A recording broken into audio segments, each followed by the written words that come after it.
Hello, welcome to Sports Point of View, your source for all things sports, all the angles, and none of the fluff. I'm Joanna Rosali, and today we're diving into some women's basketball, WNBA, or as we like to call it, the W. And you've got it. We're going to talk Phoenix Mercury as they enter a bold new chapter in 2025. We've got a lot to cover from the team's fresh roster and key additions to what fans can realistically expect this season. And of course, we'll talk about the emotional farewell to a legend, Diana Taurasi's retirement, and the legacy that she leaves behind. Whether you're a diehard Mercury fan or just tuning into the W, you don't want to miss this conversation. Now, let's go ahead and tip things off. Joining us now is Erika Day, host of the of PHNX Mercury podcast, someone who is in the know with the Mercury beat and knows it well.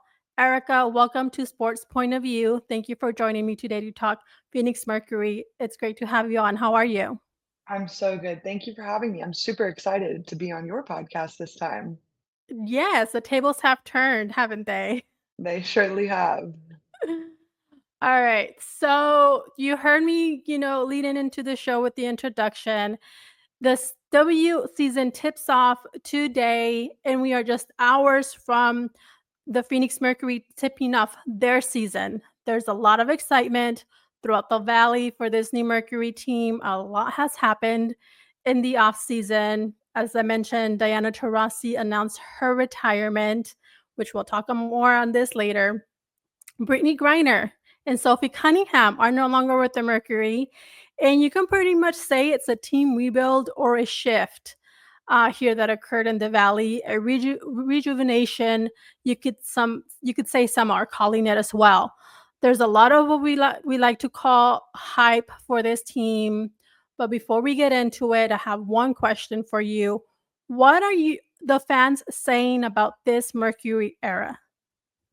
Well, I think a lot of people are really excited to welcome in a new era, but I think they are erring on the side of caution, right? Because I think, with this ownership group, with the Suns and Mercury in particular, they have proven to like to do business a certain way. And so, being that this is the first time that they're actually going to get to build a Mercury roster from the ground up, and we're in what we like to call the movement era of the WNBA, I mean, it's a first real test on whether or not they're going to be able to construct a competing roster in the way that they kind of like to do things here in Phoenix. So, they are trying to kind of buy a contending roster, and we'll see if it kind of works out for them this year. They're playing this positionless basketball, and it has a lot of fans a little weary, but I think it'll work out a lot differently in the WNBA than I think a lot of fans saw it play out for the Suns this year. So I think there's a lot of reasons to be optimistic, and the fans are well aware of that.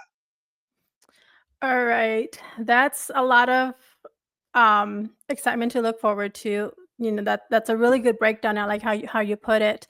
But I do want to highlight some of these changes in the roster before we dive in. So they have 11 new players total.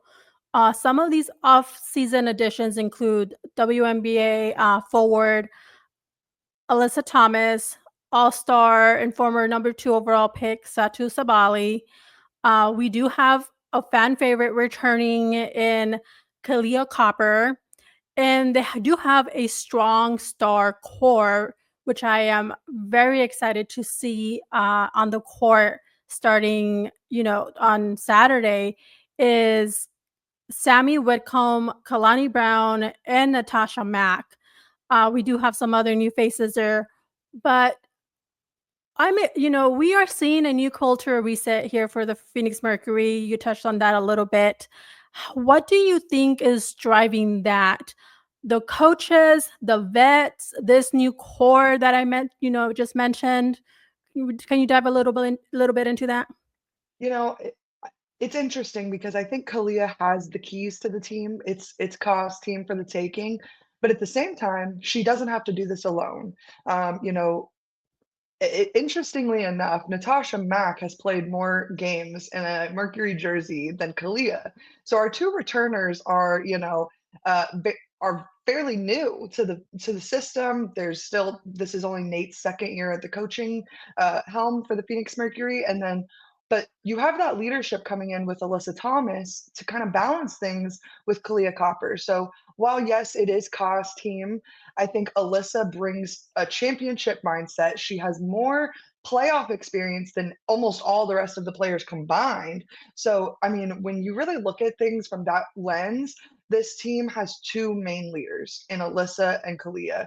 And I think fans will really, really like the way that Alyssa leads because, she isn't going to ask any of those players to do anything she's not willing to do for herself.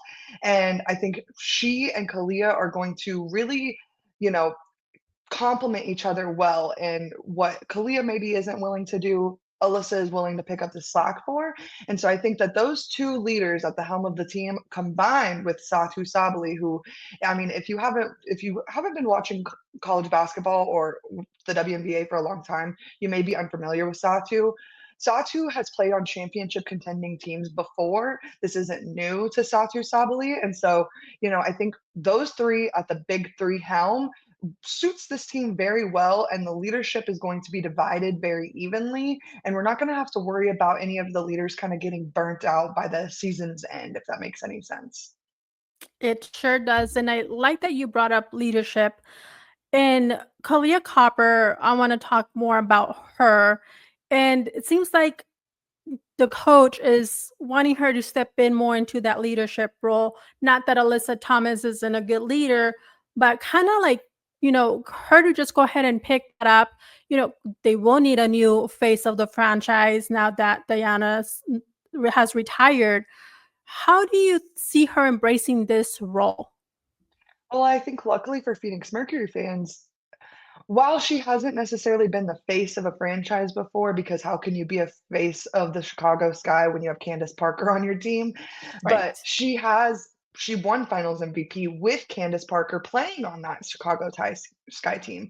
So I think Kalia is well equipped. I don't expect her to take on that loud, kind of Diana-esque role where she's always, coaching from the sidelines. But interestingly enough, Natasha Mack in training camp has kind of said, she's willing to pull her aside and give her quiet pointers in ways that maybe she wasn't willing to do last year and maybe she wasn't, comfortable doing. And so she is really tailoring her leadership style to suit her teammates well. And I think that that is something that comes with growth. And I mean, she's entering her eighth year in the league. She's been around the block a time or two. And so I think she's really stepping into it well and tailoring it, like I said, to her team's needs. And she understands that this is a very new team. This is still Nate's second year. She has a lot of responsibility in terms of continuity and getting the team from, you know, right now, 11 new players to a contending team by 44 games later. It's a big role and a big ask, but I think she at this point in her career is extremely ready, and I think we're hearing that from everyone, whether it's Nate Tibbetts, Natasha Mack, Kalani Brown, Alyssa Thomas. And I think when you're hearing that from the likes of Alyssa Thomas, you really have nothing to worry about. And I mean, we're talking about the person that Diana Taurasi said, let Ka be option one. And when you have someone the caliber of Diana Taurasi asking your coaching staff to make sure that Kalia is time and time again option one, I think she is well, well, well ready and equipped to be in this position at this point in her career. I don't think that the Phoenix Mercury would have brought her here in that massive trade last year without this situation being what it was and without the leadership role kind of opening up for Kalia. Obviously, I don't think that they knew exactly what was going to happen with Diana and BG and all that, this, that, and the other. But I think that they very much knew that a rebuild was coming and that Kalia was going to be the perfect person to be the baton handoff from Diana Taurasi. She's got that dog mentality. She wants to outwork everyone. And I think that that is the culture here in the Valley is, we want to outwork you. And so I think Kalia embodies that and she's willing to show it in every aspect of her work, whether it just be preparation and practice or in game as well. And so I think she really has that Phoenix Valley culture embedded in her. While, yeah, she is that kid from North Philly, I think that that kid from North Philly was built to build a team around herself here in the Valley. I think it just blends so seamlessly and perfectly. And with all of this new team, new changes, how do you see this mentality from the coaches, or not even the coaches, from front office to the coaches to the players themselves? How is this different from previous years? Aside from Diana Taurasi, you know, retiring. Well, I think, the number one thing I will tell everyone about is continuity is really difficult in this era of the WNBA, and this year, probably half of a problem that it will be next year. So if you are unfamiliar and, crazy pulling your hair out because there's 11 new players now, just you wait until next season because it's gonna be 10 times more chaotic. But I think when you have we are one of the Valley and Phoenix Mercury are one of the only teams that have any continuity with their coaching staff. I think Nate Tibbett said it at media day. He was fully expecting Christy Tolliver, his associate head coach, to get swiped away by either the Chicago Sky or the Valkyrie for a head coaching position. And so when you have that level of continuity in your coaching staff, I think it really helps and in this particular era because you're going to not see new players. You're going to have a lot of movement. Even in the middle of the season this year, I won't be shocked if this is the most player transaction heavy year that the W has seen in its entire lifespan. And so, those coaching decisions to keep those coaches in place, I think will bode very well for this Mercury. Even look at the Las Vegas Aces just north in Vegas. While yes, they have Becky Hammond, they lost their two most important assistant coaches to be head coaches this season. And so I think the coaching staff will really help with that.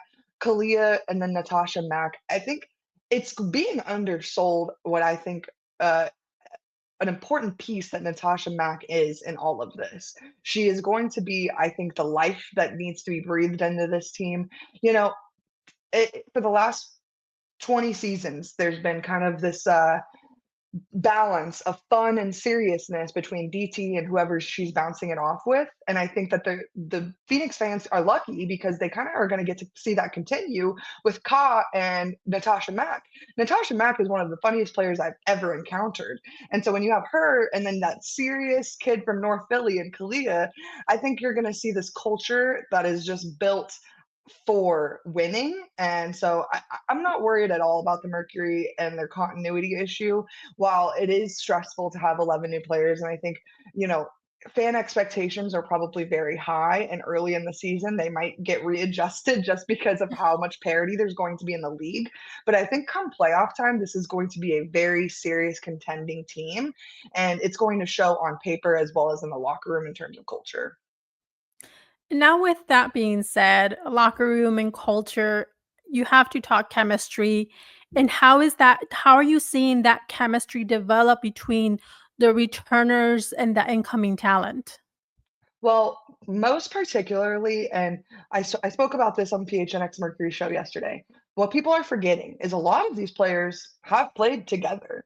And I mean the big three. I mean, you look at Alyssa Thomas and Kalia Copper, they were competing together in the Olympics just a very short year ago. And then Satu Sabali played against them with Germany. So they have some experience at least playing against one another, and not to mention all the years playing against one another in the WNBA. But these players are very familiar with their games, and the sell for Satu Sabali and Alyssa Thomas to come here was Kalia Copper. And so I think chemistry is something that obviously will be built up over time. But when you have the versatility that the Mercury is going to have, I think the chemistry will matter a lot less in the beginning. And as it builds, it will obviously bode very well for the team. But I don't think that because at the very beginning, chemistry is going to be kind of off. And I heard other WNBA teams talking about this, how you want to be able to kind of pass in your sleep. You want to just know that they're there. And obviously that might take a few weeks, maybe a month or so into the season, but there's not going to be the need for perfection because there's going to be so many options on the team that chemistry, I think, can come second, truly, because of how skilled this team will be. And the style of basketball that they're trying to play doesn't bode on them being in the right spots, it bodes on them making the right decisions. So as long as they're doing that and talking and being communicative, the chemistry can come second, in my opinion, with this particular roster. And I like that you said that, and hopefully W fans, Mercury fans, can see, hear this and take to it. And as the Mercury is kicking off the season, for them to be a little bit patient. Yeah, I agree with you. It's gonna take some time, you know, with 11 new players, definitely there's gonna be some hiccups. Um, but having that someone say that and reiterate that, you know, more than, a couple of times, I think that will help. We need to keep that, in the back of our minds. And I want to ask, who is the breakout player to watch this season as, we see a rise of a future face of the franchise, aside from Kalia Copper, which, you mentioned, is there another player that the fans should be on the lookout for? Listen, I if you are familiar with me at all, this will not come as a surprise to you. Natasha Mack is going to very much surprise some people this year, and I will not be shocked if come the season's end, we are discussing her for a Sixth Player of the Year or a Most Improved Player award, because I do think she will be that important for this team. The acquisition of Kalani Brown was shocking, I think, to some people, but I think Mac bodes better in terms of what this team needs. This team is going to run and be fast and want to play in transition. And that is exactly what Natasha Mack spent her offseason getting better at. And so when you are in Spain and you're winning by playing fast and playing in transition and you're proving yourself to be successful in that, it bodes for a very successful WNBA season. Natasha Mack was a role player for this team last year. She came in when BG broke her foot. I don't think anyone expected her to play as many minutes as she ended up playing for the team. And I don't think anyone expected her to be in the initial two starting lineups for the team. But she was, and I think you can expect to continue to see that. She does the thing about Mac is when you ask her to go do her job, she doesn't try to do anything extra and, put herself in a position to not be able to do the thing that you put her in the game to do. And so, um, last year, the Mercury really struggled with rebounding.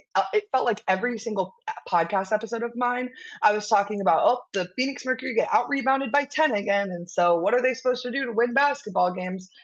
That is not going to be a problem for this team when you have Natasha Mack, Alyssa Thomas, Satu Sabali, and Kalia Copper. And not to mention, we haven't even brought up Sammy Whitcomb yet, all fighting for a rebound. I mean, talk nice to me because that she is going to be the most shocking player for the Mercury this year. I think mainstream media has no idea that she even should be on their radar yet.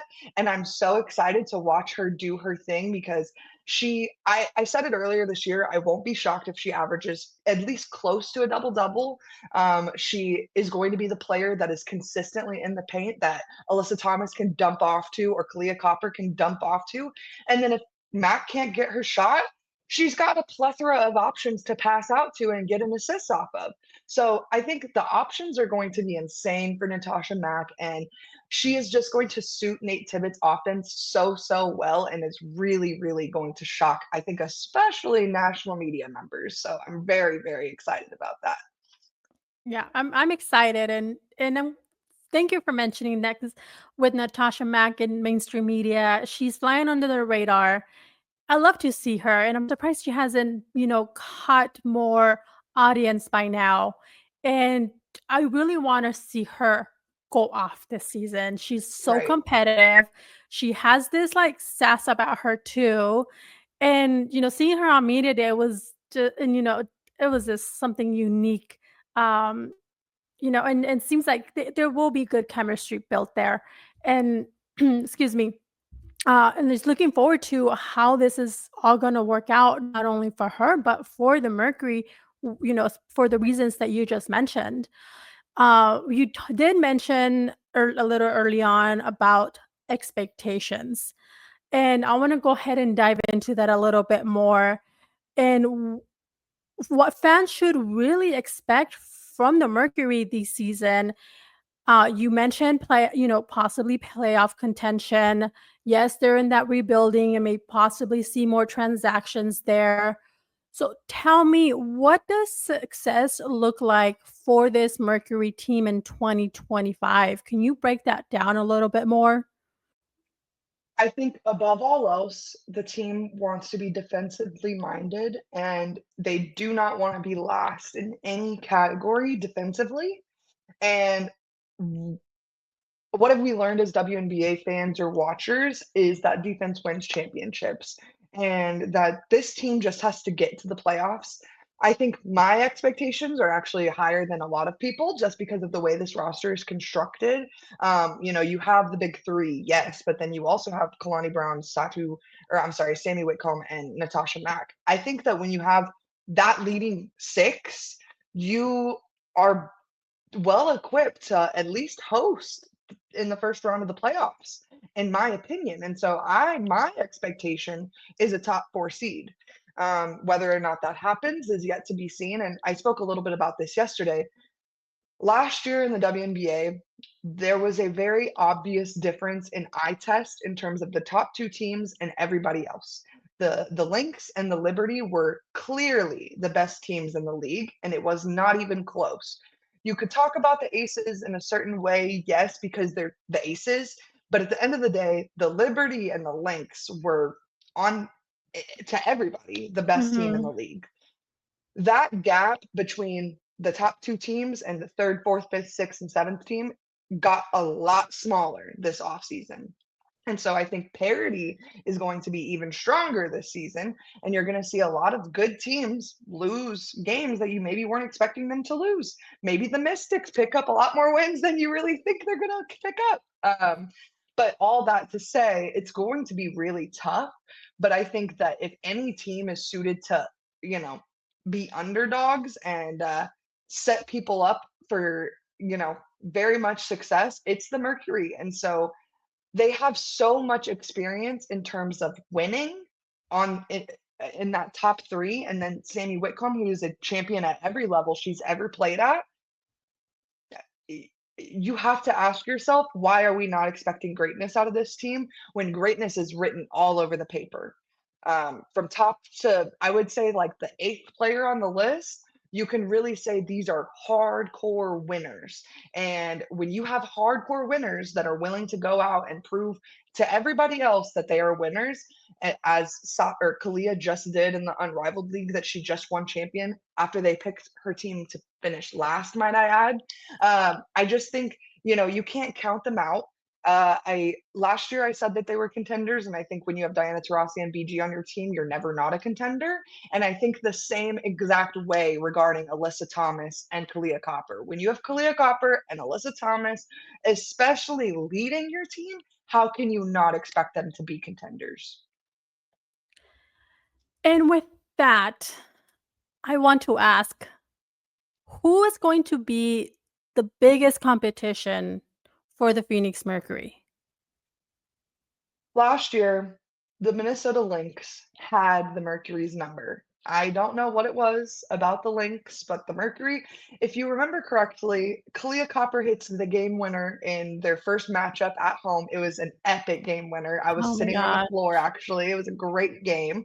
But every matchup after that, the Lynx walked away with victory, including in the playoffs when the Mercury were swept by them. And so I think the Lynx on paper is still that team.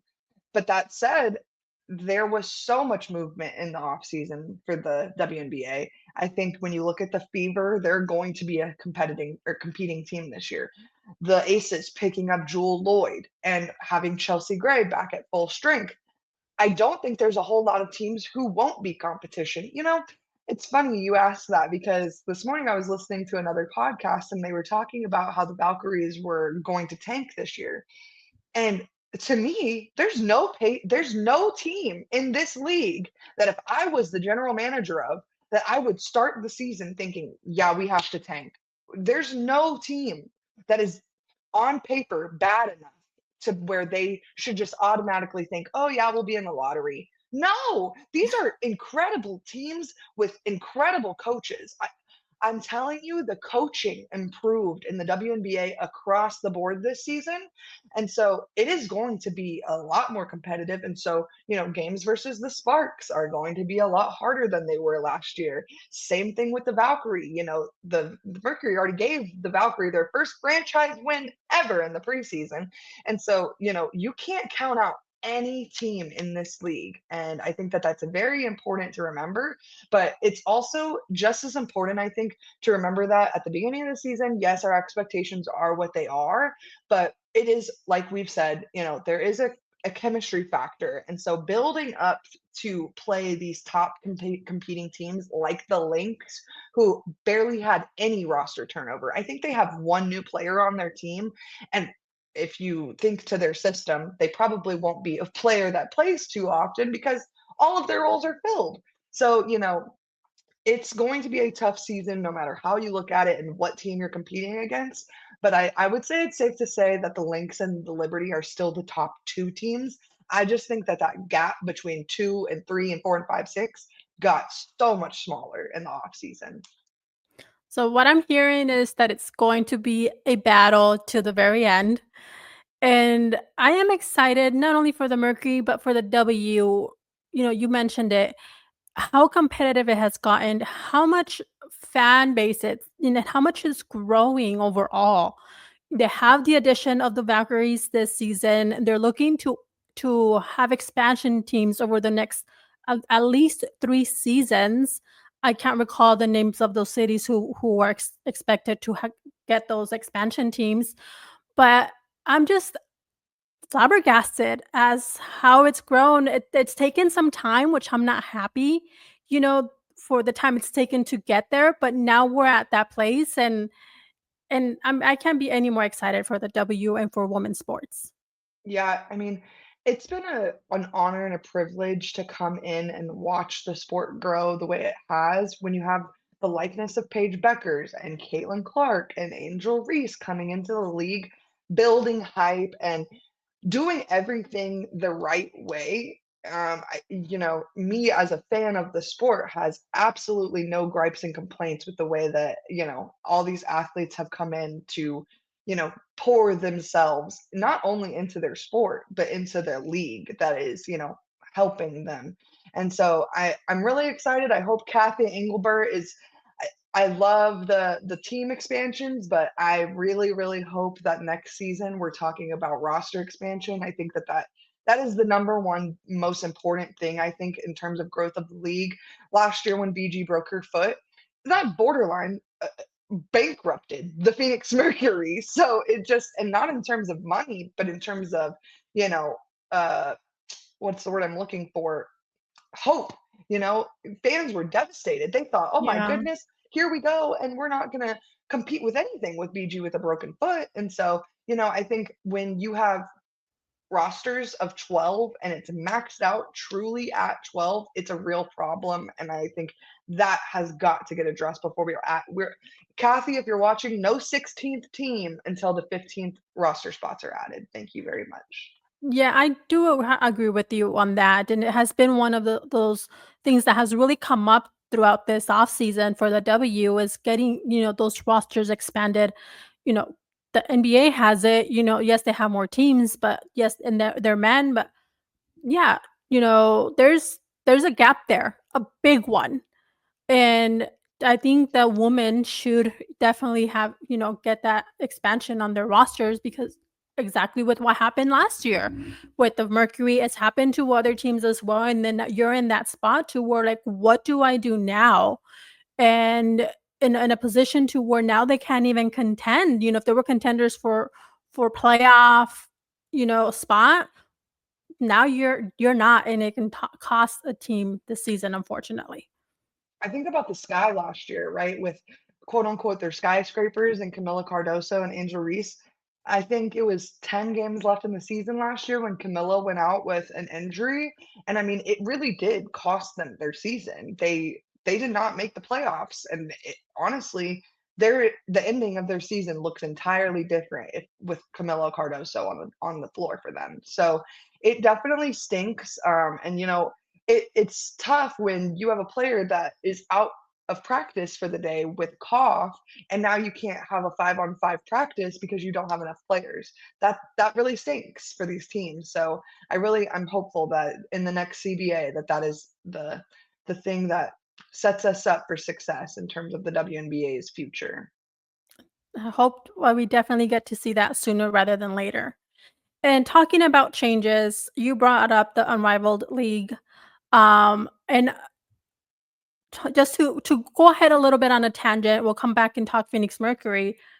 How has this new league changed women's basketball? You know, the women were talking about having more competition, not wanting, not needing or wanting to go overseas and play basketball.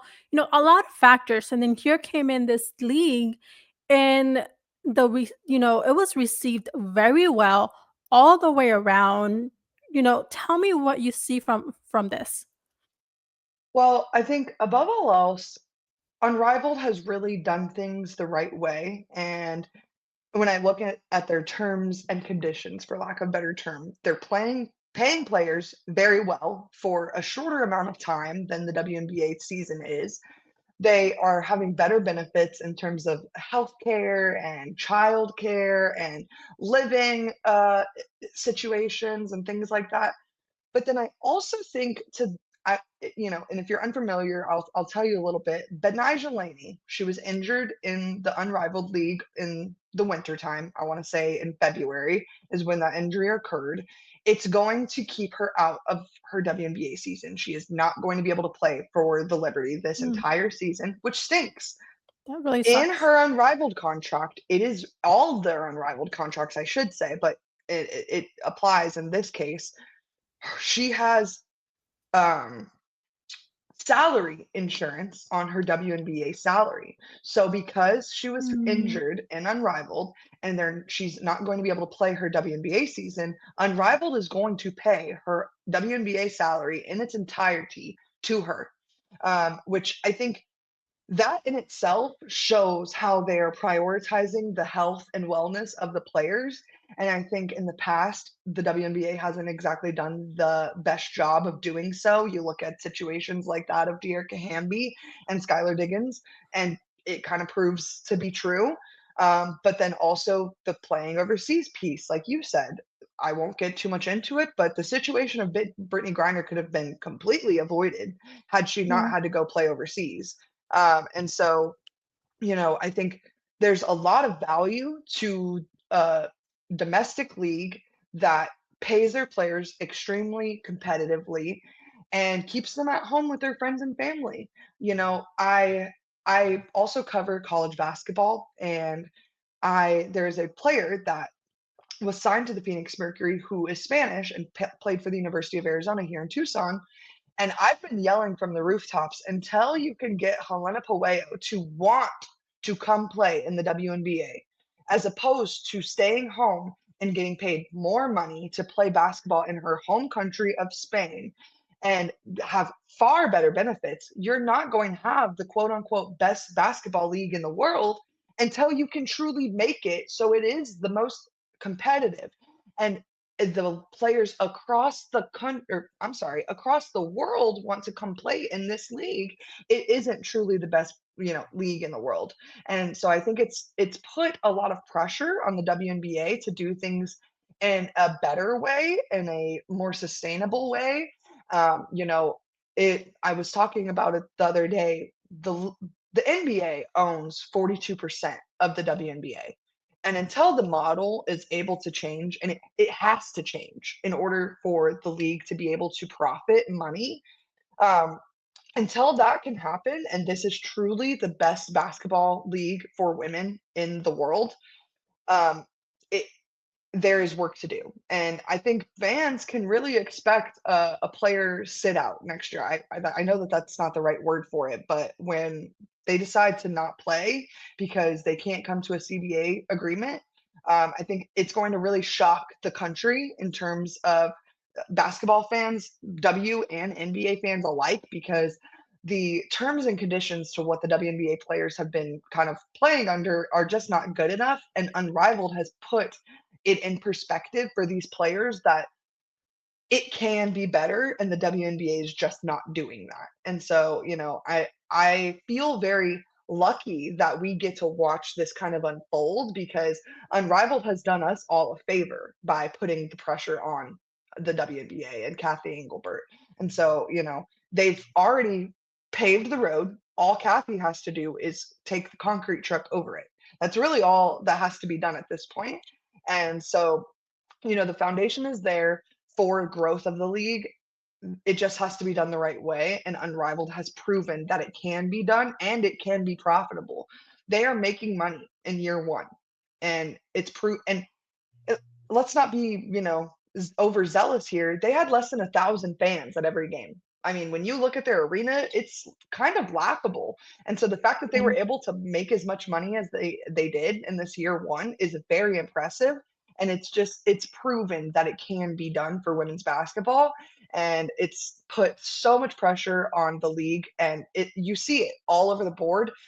On draft night, Kathy Engelbert is being asked about Unrivaled contracts, because, these rookies, in theory now, college players could come out of college and say, "We don't want to play in the WNBA. We want to wait until Unrivaled comes around in January and February time and get paid more money and get to do it at home in Miami, a better place. Who doesn't want to go play basketball in Miami?" And so, the WNBA has a couple of options, and they have to look at those very closely and decide which is really the best and most sustainable for the forward momentum of the league, because these rookies and the 2024 class, it's special. And what's continuing to come out of college is special. You have Juju Watkins here next year or the year after. I mean, it only goes up. And so, they have to be ready and very well equipped for that. And I think, these teams are doing, you're seeing it across the board, where not all teams are created equal, and some teams are handling these younger players a little bit better than others. And Unrivaled is putting the pressure on all of these teams to make sure that they are well equipped to make sure that these female athletes are taken care of in state of the art facilities and state of the art benefits as well. And so, it's a benefit for everyone across the league. It's going to benefit fans, and in the end, it's going to benefit the league. Right now, it just probably doesn't feel like that for the league front office. It probably feels like one big headache for them right now. But I think come 2 or 3 years down the line, we'll look back at this and know that this is such a pivotal point for the league, and that hopefully they did things the right way. And, we're looking at profitability for the W. It sounds like, this yes, Unrivaled is a good thing, for the W, but also it sounds like a competition with everything that's, the way everything's coming down. And, and I'm just wondering down the line how that's gonna look. You have a lot of great points and a lot of, you know, factors to consider for the W to consider. And with some things, you know, I'm not a fan of the way that they're handling it. It's I see the plus and the minuses with being together with the NBA.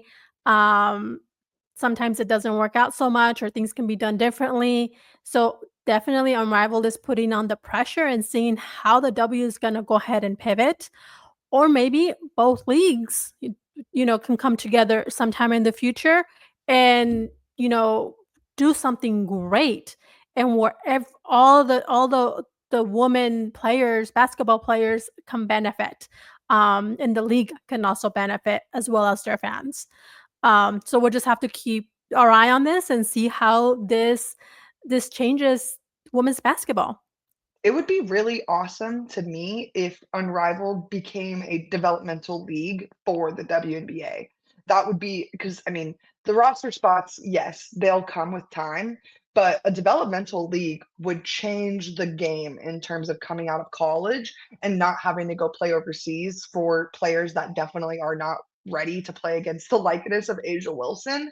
And so I think it would be, to your point, it would be beneficial for everybody if they could come together and Unrivaled kind of became that developmental G Mhm. League for all intents and purposes. It would be awesome. Oh, I'm excited to see how this turns out. But moving on to more changes and the topic, sad to kind of talk about. It's a little bit of bittersweet. You grew up in the valley, you grew up, with women's basketball. You know where I'm headed with this. Diana Taurasi's retirement and legacy. So, Erica, how does Diana Taurasi's retirement change the identity of the Phoenix Mercury, not only on the court, but also off the court? I love this question because Nate Tibbetts actually talked about this at Media Day, when he talked about Kalia stepping into this leadership role. It's very difficult to come into a team where you have Diana Taurasi for the last 20 seasons. I mean, for Pete's sake, the court's named after her, right? So Right. it's kind of tough to come in and lead when that's the case. But on the other side of that same token, Diana does leave behind, now that she's gone, she's left behind this incredible legacy that puts pressure on the team to carry it on. And there was an article written, and I'm so sorry, I want to say it's by Josh Heron, another Mercury Media member, who talked about this exact thing. But Kalia has known that she is going to be responsible for carrying on what Diana has left behind.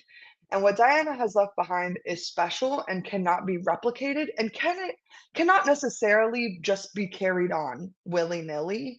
And so, Kalia has to build a trust and foundation under what Diana has already done here in the Valley, whether that be with the fans or the front office staff, so on and so forth. But the legacy that Diana has left will remain for a long, long, long, long time. And I think it's carried out by these players who come here with the intention of carrying out her legacy, such as, and but absolutely not limited to, Alyssa Thomas and Satu Sabali, who have already pointed over and over again at the, Diana on the court and said, this is what made me want to come here. The standard that Diana Taurasi set for this team for the last 20 seasons is something that you don't get just walking into another WNBA facility. So these players desire to play with that same grit and mentality and tenacity that Diana Taurasi spent the last 20 years building the Phoenix team and franchise to be known to play with. And so these players very much know the responsibility that is under them by, carrying out what Diana, and I won't even leave her out, BG, have left behind. And they know the responsibility is all theirs and that they have to play. And like you said, not just on the court, but off the court. And, you see it when they are switching places at the local fries and, they're out building relationships with their season ticket holders and the community. And so I think it just it's going to carry on because it's what the players want to do. They know that it's beneficial for everybody, not just them, not just the community, but they know that winning culture wasn't built by accident. It was built by Diana Taurasi, and they know that it's their job to make sure that that baton makes it to the next, era of this team. She has definitely left major shoes to fill. And it definitely will not be easy, but I'm excited to see that continue. Yes, she set a high standard, and I want to continue to see that with the Phoenix Mercury. Whoever is the the the the person to go ahead and take that on, whether that be Kalia Copper or someone else.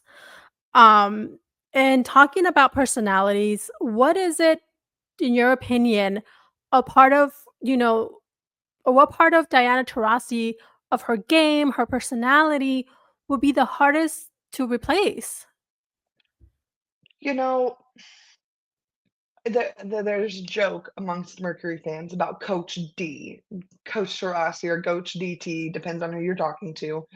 But I think that that level of basketball IQ is almost impossible to come across, especially, she's won at every single level she's ever played at the highest level, more than anybody else.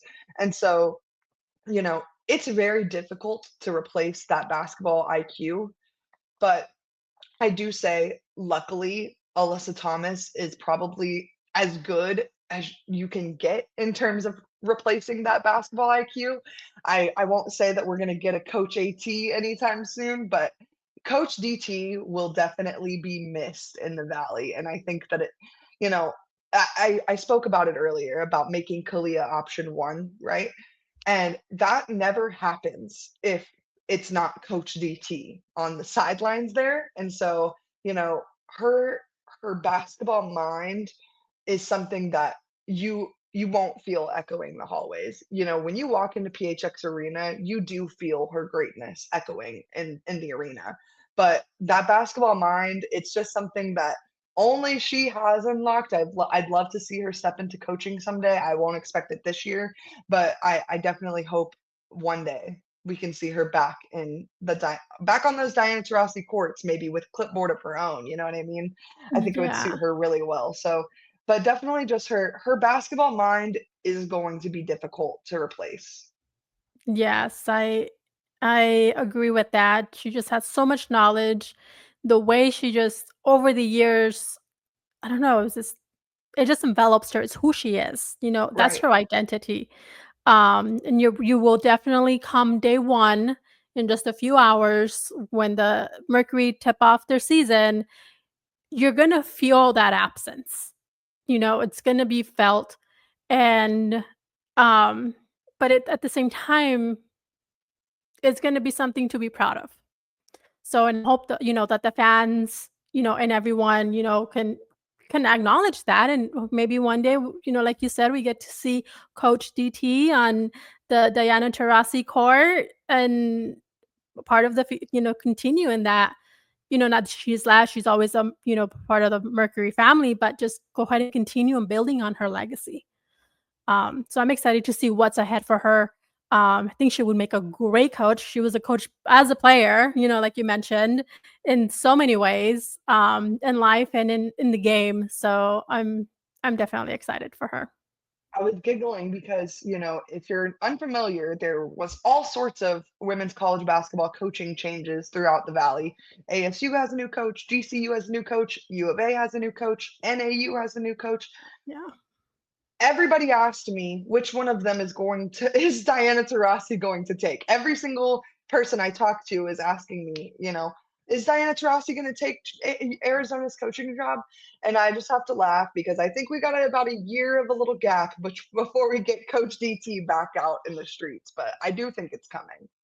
Yes. I I don't do think she's gonna agree. be away for too long, It like you said, it's one with her, it is a her identity. When I think of whatever Diana Taurasi has got in her blood, it's probably Gatorade and rebounds. Definitely.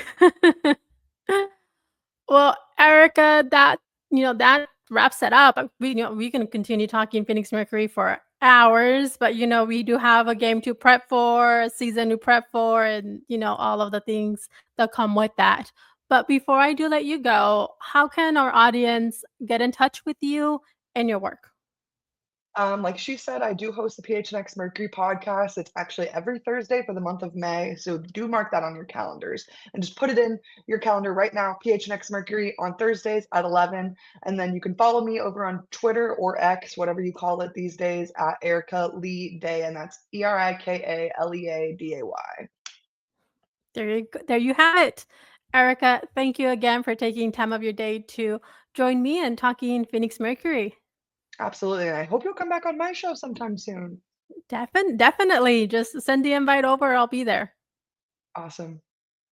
Well, thank you everyone for tuning in to Sports Point of View. Until next time, we'll see you.